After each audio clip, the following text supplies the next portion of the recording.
writer and producer John Hughes Jr. was born on February 18, 1950 in Lansing, Michigan. Hughes was known for being a quiet kid in high school. Hughes attended Glenbrook North High School, where he gained inspiration for many of his well-known films that were made later in his life. After high school, Mr. Hughes attended the University of Arizona and shortly dropped out. Preceding that, Hughes began selling jokes to well-established performers such as Rodney Dangerfield and Joan Rivers. Little did he know that those jokes would be the start to his outstanding career. Hughes used his jokes to get a job as an advertising copywriter in Chicago. Later on in life, Hughes began to writing and directing very famous classic films, including the comedy National Lampoon's Vacation, 1983. Excuse me, Holmes? Aha! What it is, bro? We're from out of town. Coming-of-age comedy 16 Candles, 1984.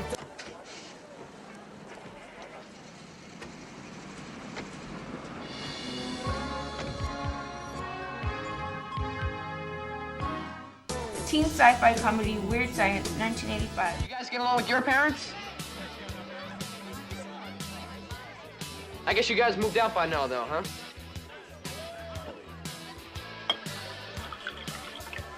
What's this, sir? Drink it. The coming-of-age comedy drama The Breakfast Club, 1985.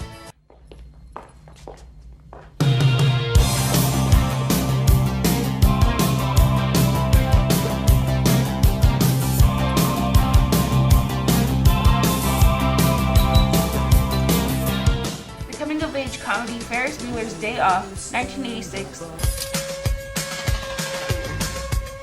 How could I possibly be expected to handle school on a day like this?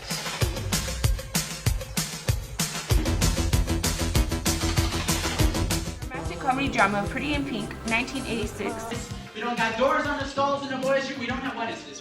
We don't have a candy machine in the boys' room. We don't got none of that. None of that. I'm sorry, no, I want the principal here. I want him here this instant. Now. This instant. The romance Some Kind of Wonderful, 1987. The comedy Planes, Trains, and Automobiles, 1987. Uncle Buck, 1989. The Christmas family comedy Home Alone, 1990. And its sequel Home Alone 2, Lost in New York, 1992. Hughes' highest grossing movie was 1990's Home Alone, making $467.7 million. Hughes was known for several things: freeze frames, teen movies with young uprising teen actors, close-ups of locked eyes, and Shermer, Illinois. Another trademark of Hughes was to end his films in freeze frames, as is evidenced by Planes, Trains, and Automobiles and Uncle Buck, both of which end in freeze frames of John Candy. As previously mentioned, Hughes created teen movies and frequently cast the same actors or actresses, with examples being Anthony Michael Hall, Molly Ringwald, and John Candy.